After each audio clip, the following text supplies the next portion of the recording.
दृष्टि के teaching exam YouTube channel में एक बार फिर से आपका स्वागत है। मैं हूं गीतांजलि शुक्ला। जैसा कि आप सभी जानते हैं, हम यहाँ DSSB इसके भूगोल विषय की कुछ खास टॉपिक्स पर चर्चा कर रहे हैं। तो ध्यान रखिएगा, बेसिकली दिल्ली अधीनस्थ सेवा चयन बोर्ड, इसमें जो सोशल साइंस हमारा खंड है उसमें जो भूगोल विषय है, ज्योग्राफी विषय है, उसके कंसेप्ट को समझने की कोशिश कर रहे हैं। उसमें जो भी खास टॉपिक हैं जो सिलेबस में मेंशन है उनसे जुड़े हुए कुछ कंसेप्ट हम यहाँ चर्चा में लाते हैं। ठीक है, तो इससे पहले हमने कुछ खास टॉपिक्स पर चर्चा की है जिसके संदर्भ में हमने वीडियोस भी अपलोड कर दिए हैं, आप उन्हें जाकर देख सकते हैं। जैसे ब्रह्मांड की उत्पत्ति, इसके पीछे क्या सिद्धांत है, बिग बैंग थ्योरी। इसके बाद हमने आकाश गंगाओं के बारे में चर्चा किया कि गैलेक्सी क्या है, आकाश गंगाएं क्या हैं, इनमें निहारिकाएं क्या हैं। और इसी क्रम को आगे बढ़ाते हुए तारों के जन्म, तारों के विकास और तारों की मृत्यु के बारे में हमने चर्चा उसमें किया है। ठीक है, फिर आगे कंसेप्ट आता है सौरमंडल के बारे में, क्योंकि हम सभी जानते हैं कि जो ब्रह्मांड है, ब्रह्मांड जिसके बारे में हमने चर्चा की, ब्रह्मांड, यदि ब्रह्मांड विस्तारित है तो ब्रह्मांड में है आकाश गंगाएं। इसमें से एक आकाश गंगा है हमारी मंदाकिनी। मंदाकिनी में है एक सौर मंडल और उस सौर मंडल में है हमारा ग्रह पृथ्वी। ठीक है, तो हम अब किसके बारे में चर्चा करेंगे? जैसे हमने सबसे पहले ब्रह्मांड के बारे में चर्चा किया, हमने सबसे पहले, उसके बाद फिर आकाश गंगाओं को देखा। आकाश गंगा में अब हम जानने की कोशिश करेंगे सौर मंडल के बारे में कि आखिर सौर मंडल क्या है। ठीक है, तो आइए आज के सेशन में हम समझते हैं किसके बारे में, सौर मंडल के बारे में, सौर मंडल में जो ग्रह हैं इनके बारे में। ठीक है, ग्रह और ग्रह की क्या, इसे कैसे पढ़ना है और इसका मतलब क्या होता है, ये हमने इससे पहले देख लिया है ना। गृह मतलब घर, होम, इसकी चर्चा कर रहे हैं हम। जहां ग्रह आता है लिखते कैसे हैं, ये है ग्रह, प्लैनेट के बारे में चर्चा कर रहे हैं। ठीक है, और ये है गृह, गृह मतलब घर। ठीक है, अब देखिए सौर मंडल के जब हम ग्रह की बात करेंगे उससे पहले यह जानेंगे कि सौर मंडल क्या है। ठीक, सौर मंडल चूंकि हमने लगातार पढ़ा भी है, सौर मंडल क्या है, जहां सूर्य है, सूर्य के साथ इसके 8 ग्रह हैं, फिर इन ग्रहों के अपने उपग्रह हैं, उपग्रह के साथ साथ जो अन्य खगोलीय पिंड हैं, जैसे धूमकेतु हो गया, जैसे उल्का पिंड हो गए, जैसे क्षुद्र ग्रह हो गए। तो ये सभी मिलकर एक परिवार के रूप में है जिसे सौर परिवार कहा जाता है और सूर्य के साथ इन सभी की उपस्थिति को ही सौर मंडल कहा जाता है। ठीक है, सोलर सिस्टम, सोलर सिस्टम में मौजूद सभी ग्रहों के बारे में भी हम आगे देखेंगे। सौर मंडल के ग्रह भाग 2 में हम जो प्रमुख 8 ग्रह हैं सूर्य के साथ, उन ग्रहों के बारे में भी चर्चा करेंगे। सबसे इंपॉर्टेंट बात कि सौर मंडल क्या है, यदि सौर मंडल की डेफिनेशन के बारे में पूछा जाए, जो कि कुछ एग्जाम्स में पूछा भी गया है, जैसे सीटेट के एग्जाम में ये सारी चीजें पूछी भी गई हैं, जिसमें सौर मंडल के बारे में पूछा गया कि सौर मंडल क्या है और उसमें कौन कौन सी चीजें शामिल होगी। तो ध्यान रखिएगा, हो सकता है क्षुद्र ग्रह भी लिखा हो सकता है कुछ में क्षुद्र ग्रह ना लिखा हो। खगोलीय पिंडों में जो अन्य खगोलीय पिंड हैं इनमें सभी चीजें शामिल हो जाती हैं। तो ध्यान रखिएगा, सौर मंडल का मतलब सूर्य के साथ, यानी सौर मंडल वह मंडल है जिसमें सूर्य और कुछ अन्य खगोलीय पिंड मिलकर एक मंडल की, एक तंत्र की रचना करते हैं, यही सौर मंडल है। तो सूर्य प्लस, ध्यान रखिएगा, सूर्य के साथ क्या है, 8 ग्रह हैं, इन ग्रहों के उपग्रह हैं। ठीक, फिर अन्य खगोलीय पिंड जैसे, ध्यान रखिएगा, धूमकेतु। अब धूमकेतु क्या है तो इसके बारे में भी हमने एक वीडियो में चर्चा किया, उस वीडियो को देख सकते हैं जिसमें धूमकेतु क्या है, उल्का पिंड क्या है,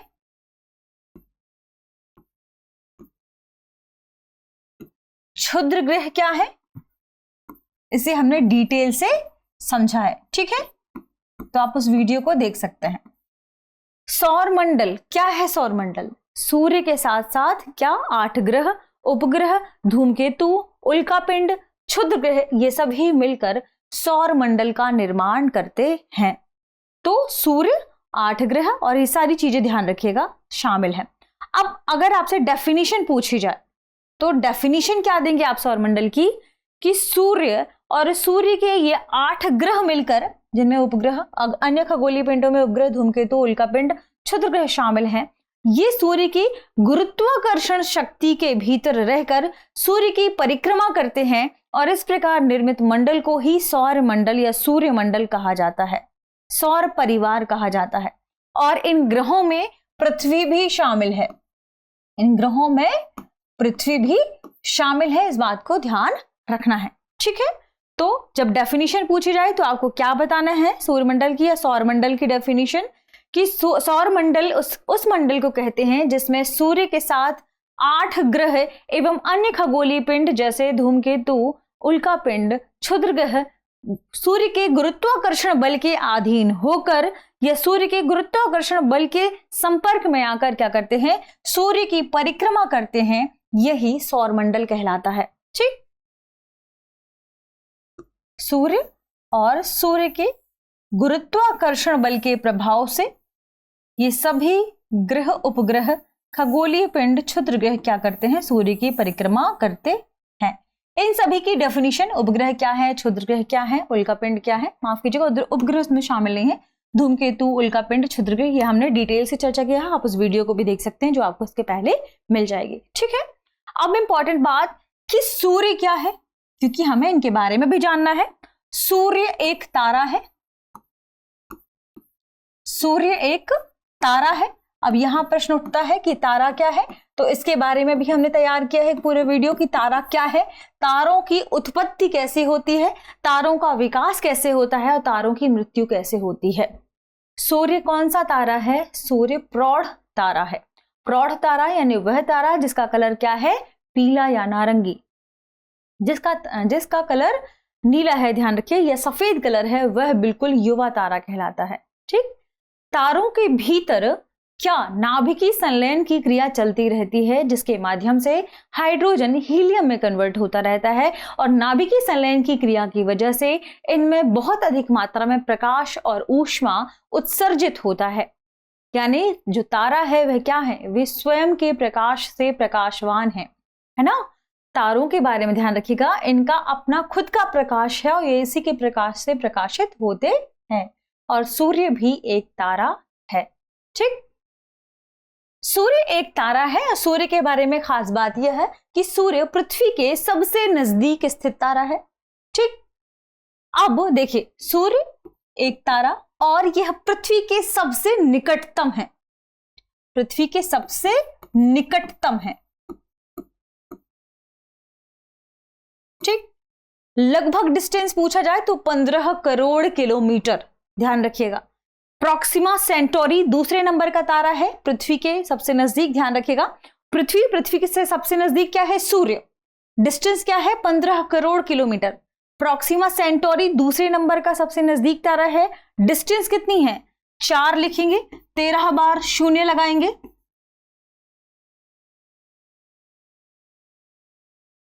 करोड़ लिखेंगे, उसके बाद लिखेंगे किलोमीटर। ठीक है, समझिए इतनी दूर है क्या हमारा दूसरा तारा प्रॉक्सिमा सेंटोरी, ध्यान रखिएगा।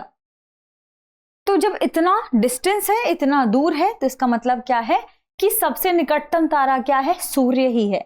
और सूर्य के ही निकटतम होने की वजह से आसपास जितने भी ग्रह हैं वे सूर्य के प्रकाश से प्रकाशित होते हैं। यानी इन सभी ग्रहों का प्रकाश का स्रोत कौन सा क्या है? सूर्य है। ऊष्मा का स्रोत क्या है? सूर्य है। इनमें जो ऊर्जा उत्पन्न होती है इसका स्रोत क्या है? सूर्य है। ठीक है, इसलिए सूर्य के बारे में थोड़ा सा जानना हमारे लिए क्या हो गया था? जरूरी हो गया था। सबसे निकटतम है, निरंतर विशाल मात्रा में प्रकाश तथा ऊष्मा उत्सर्जित करता है, निरंतर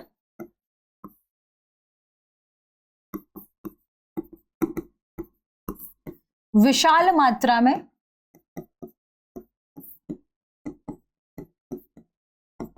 प्रकाश तथा ऊष्मा उत्सर्जित करता है। ठीक है, सभी ग्रहों के लिए क्या है, ये ऊष्मा का, ऊर्जा का स्रोत है, ये आपको ध्यान रखना है। और पृथ्वी की समस्त ऊर्जा कहां से मिलती है? पृथ्वी को समस्त ऊर्जा मिलती है सूर्य से।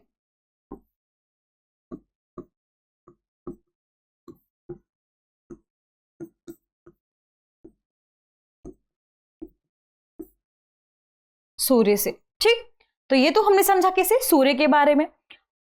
हमने क्या देखा कि सौर मंडल में ये 8 ग्रह भी हैं। तो यहां सबसे इंपॉर्टेंट बात समझने वाली है कि ये ग्रह क्या होते हैं, उपग्रह क्या होते हैं, क्योंकि धूमकेतु, उल्कापिंड और क्षुद्रग्रह के बारे में हमने चर्चा कर ली। ठीक है, सूर्य के बारे में हमने जान लिया, हमें जानना है ग्रह क्या है और उपग्रह क्या है। फिर अगले सेशन में हम डिटेल से समझेंगे क्या कि ये 8 ग्रह क्या हैं। ठीक है, तो अभी इसके बाद हम समझने की कोशिश करते हैं किन्हें, ग्रहों के बारे में। ग्रह यानी प्लेनेट, ग्रीक भाषा के प्लेनेटिया शब्द से मिलकर बना है। ठीक है, ध्यान रखिएगा, इसका अर्थ होता है चारों ओर चक्कर लगाना, और इसी से ग्रह शब्द की उत्पत्ति हुई, प्लेनेट शब्द की उत्पत्ति हुई, जिसे हम अब ग्रह कहते हैं हिंदी में। ठीक, अब ध्यान रखिए, ग्रह का मतलब क्या, जैसे हमने तारे के बारे में चर्चा किया सूर्य के संदर्भ में कि तारा क्या है, एक स्टार है, सूर्य क्या है, एक स्टार है, तारा है। जहां ऊष्मा कैसे जनरेट हो रही है, ऊष्मा जनरेट हो रही है हाइड्रोजन के हीलियम में कन्वर्ट होने से, नाभिकीय संलयन की क्रिया से। नाभिकीय संलयन की क्रिया में बहुत अधिक मात्रा में हाइड्रोजन हीलियम में कन्वर्ट हो रही है, जिससे बहुत ज्यादा प्रकाश और ऊष्मा उत्पन्न होती है, ऊष्मा मुक्त होती है, जिससे तारा प्रकाशवान होता है। लेकिन ग्रह के बारे में बात यह है कि ग्रह का अपना कोई प्रकाश नहीं होता है। प्लैनेट के संदर्भ में आपको क्या ध्यान रखना है कि ये हमें तारों की भांति प्रतीत तो होते हैं, लेकिन इनमें तारों की भांति अपना प्रकाश नहीं होता। ये क्या होते हैं, ग्रह के बारे में क्या ध्यान रखिएगा कि ये इनका अपना प्रकाश नहीं होता।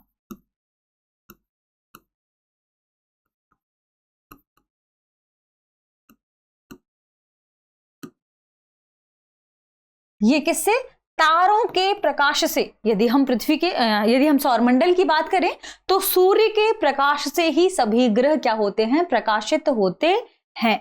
तो ग्रहों का अपना प्रकाश नहीं होता, ये अपने सबसे नजदीकी तारे के प्रकाश से प्रकाशित होते हैं। अब कैसे प्रकाशित होते हैं, तो सूर्य के माध्यम से जो प्रकाश इन ग्रहों पर पड़ता है, इन ग्रहों में प्रकाश जो पड़ रहा है उस प्रकाश को ये परावर्तित कर देते हैं, जिसकी वजह से ये हमें प्रकाशित महसूस होते हैं। तो ध्यान रखिएगा, अपने ऊपर पड़ने वाले सूर्य के प्रकाश को ध्यान रखें, सूर्य के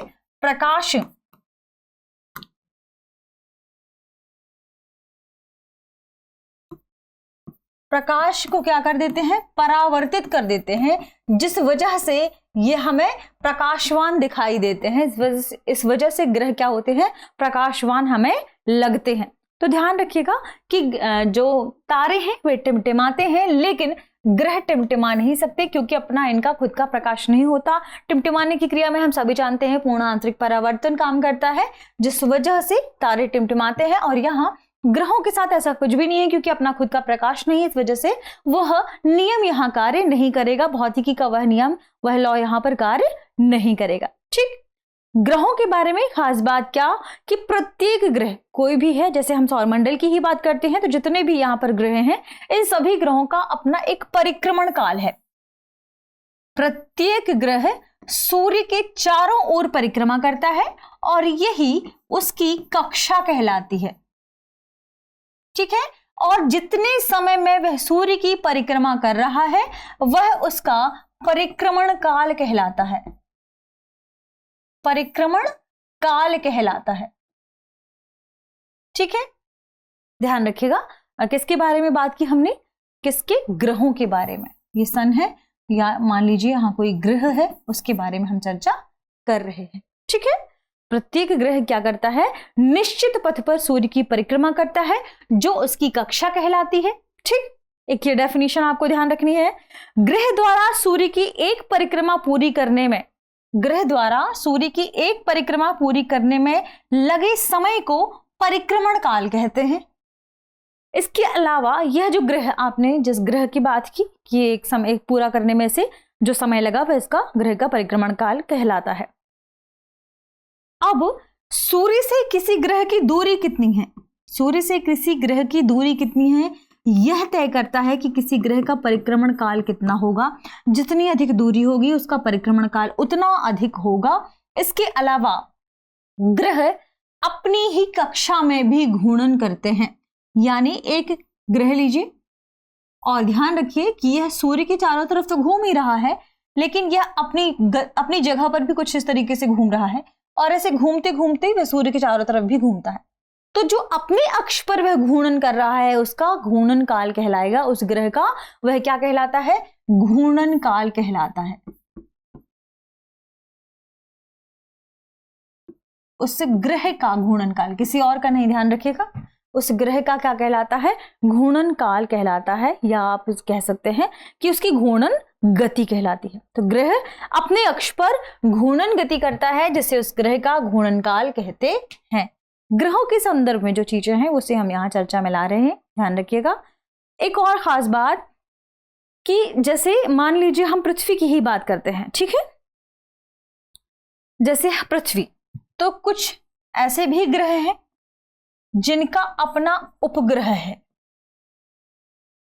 और कुछ अब ये ध्यान रखिएगा कि कुछ ग्रह हैं जिनके अपने उपग्रह हैं, लेकिन कुछ ग्रह हैं जिनके अपने ज्ञात उपग्रह हैं। कुछ ग्रह ऐसे भी होंगे जिनके हमने उपग्रहों के बारे में अभी जानकारी इकट्ठी नहीं की है। तो कुछ ग्रह हैं जिनके अभी उनके ज्ञात उपग्रह हैं, जिसमें से एक पृथ्वी है जिसका उपग्रह है चंद्रमा। ठीक, अब यहां आप सवाल पूछ सकते हैं कि उपग्रह क्या है, तो आपको क्या ध्यान रखना है कि वे खगोलीय पिंड जो ग्रहों की परिक्रमा लगा रहे हैं वे उस ग्रह का क्या है, उपग्रह है। वे उस ग्रह का उपग्रह है, यानी ग्रहों की परिक्रमा करने वाले पिंडों को, ग्रहों की परिक्रमा करने वाले पिंडों को उपग्रह कहते हैं। ग्रहों की परिक्रमा करने वाले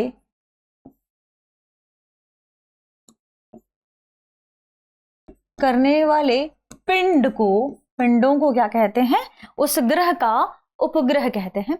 अब इस लिहाज से आप क्या कह सकते हैं कि मान लीजिए यह सन है और यह पृथ्वी, जैसे हमने ग्रह कहा, यह ग्रह सूर्य की परिक्रमा कर रहे हैं, तो यह सूर्य के लिए उपग्रह भी हो सकते हैं, यानी आप कह सकते हैं ऐसा कि पृथ्वी क्या है, सूर्य का उपग्रह है।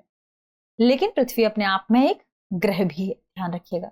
ठीक है, पृथ्वी एकमात्र ऐसा ग्रह है जहां पर जीवन संभव है। सूर्य के आसपास या सूर्य के चारों ओर जो 8 ग्रह चक्कर लगा रहे हैं, इन्हें भी 2 भागों में डिवाइड किया गया है।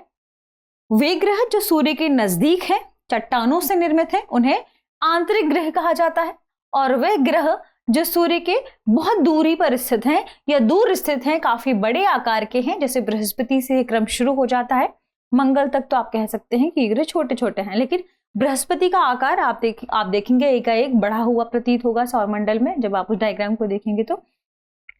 उसके बाद जो जितने भी उपग्रह हैं, ग्रह हैं, वे बड़े आकार के हैं और काफी डिस्टेंस में दूर स्थित हैं। वे ग्रह किससे बने हुए हैं, गैसों से बने हुए हैं। ठीक, और इन ग्रहों को बाह्य ग्रह कहा जाता है। ठीक है, तो इस तरीके से हमने क्या समझने की कोशिश की, सौर मंडल के कुछ खास से जुड़ी कुछ खास शब्दावलियों को समझने की कोशिश की। सौर मंडल क्या है, तो सूर्य और उसके 8 ग्रह, अन्य खगोलीय पिंडों जैसे क्षुद्र ग्रह, खगोल या आप कह सकते हैं धूमकेतु, क्षुद्र ग्रह, धूमकेतु, उल्कापिंड, इन सभी के बीच सूर्य का जो गुरुत्वाकर्षण बल कार्य कर रहा है, इस गुरुत्वाकर्षण बल के कारण ये सभी सूर्य के चारों ओर परिक्रमा कर रहे हैं और मिलकर सौर परिवार का निर्माण करते हैं। यही सौरमंडल कहलाता है। ठीक, सौरमंडल में सूर्य सबसे इंपॉर्टेंट है। अपना सूर्य एक तारा है जिसके बारे में हमने चर्चा की। सूर्य के तारों के अलावा हमने डेफिनेशन समझी किसके बारे में, ग्रह के बारे में। आखिर ग्रह क्या है, ग्रह के अलावा हमने यह भी जानने की कोशिश की कि सूर्य के चारों ओर जो परिक्रमा लगा रहे हैं उनमें कैसे वे अपने चारों तरफ भी परिक्रमा करते हैं, जिसे हम घूर्णन गति या घूर्णन काल कहते हैं। कैसे वे सूर्य के चारों ओर परिक्रमा कर रहे हैं एक निश्चित पथ पर, उसकी वह कक्षा कहलाती है। जितना समय ले रहे हैं वे सूर्य की परिक्रमा करने में, वह उसका परिक्रमण काल कहलाता है, ध्यान रखिएगा। और एक ग्रह के चारों ओर भी एक पिंड है जो क्या कर रहा है, ज्ञात कुछ पिंड हैं जो उसके चारों ओर परिक्रमा कर रहे हैं, वे उस ग्रह के उपग्रह कहलाते हैं। तो जो भी डेफिनेशन थी, इंपॉर्टेंट डेफिनेशन थी, जरूरी थी आपको जानना, उन डेफिनेशंस के बारे में हमने चर्चा की। यह भी देखा कि जितना ग्रह का डिस्टेंस सूर्य से बढ़ेगा, सूर्य से दूरी बढ़ेगी, उनका परिक्रमण काल क्या होगा, बढ़ता जाएगा। ठीक है, तारों के सापेक्ष ध्यान रखिएगा, जैसे सूर्य की बात करें, यदि मान लीजिए सूर्य है, ठीक है, ये सन, तो सूर्य के सापेक्ष जो ग्रह हैं इनकी स्थितियां भी अलग अलग हो सकती हैं। तारों के सापेक्ष ग्रह की स्थिति क्या होती है, बदलती है। तारों के सापेक्ष ग्रह की स्थिति बदलती है। अब अगर आपको ये समझ में ना आए कि सूर्य के चारों ओर जो ग्रह है ये अपने चारों ओर अपने अक्ष के ऊपर कैसे घूर्णन कर रहा है, अक्ष के सापेक्ष, तो आप इसे ऐसे समझिए कि आप एक मैदान में 3 लोगों को खड़ा करते हैं। ठीक, आपने देखा, आपने बीच में एक व्यक्ति को खड़ा किया, थोड़ी सी मान लीजिए कि आपने 20 मीटर की त्रिज्या ली और दूसरे व्यक्ति को खड़ा किया, फिर 40 मीटर की त्रिज्या खींची उस बीच वाले पॉइंट से और दूसरे व्यक्ति को खड़ा करिए। अब आप उन्हें कहिए कि वो दोनों अपनी जहां वो खड़े हुए हैं वहां भी घूमे और उस बीच वाले व्यक्ति के भी चारों तरफ ऐसे घूमे। तो जो अपने स्थान पर खड़े होकर वो बच्चे घूम रहे हैं या जो व्यक्ति घूम रहा है वह उसका घूर्णन काल है, और उस अपने चारों तरफ घूमने के साथ साथ वह जो बीच वाले व्यक्ति के चारों तरफ घूम रहा है वह उसका क्या है, परिक्रमण काल है। ठीक है, जैसे आप लट्टू घुमाते हैं तो आप जब लट्टू को फेंकते हैं तब भी लट्टू क्या हो रहा है, चारों तरफ घूम रहा है, अपने अक्ष के चारों तरफ घूमता है, वही उसका क्या है, घूर्णन है। ठीक है, तो हर ग्रह क्या कर रहा है, अपने ही अक्ष पर घूम रहा है, वो उसका क्या है, घूर्णन है, घूर्णन की गति है। जब हम आगे 8 ग्रहों के बारे में चर्चा करेंगे तो सभी ग्रहों के अपने घूर्णन के समय को भी देखेंगे और वह सूर्य की परिक्रमा करने में कितना समय ले रहा है यह भी समझने की कोशिश करेंगे। ठीक है, तो आज के सेशन में इतना ही, मिलते हैं अगली वीडियो में, तब तक आप पढ़ते रहें, रिवीजन करते रहें। शुक्रिया।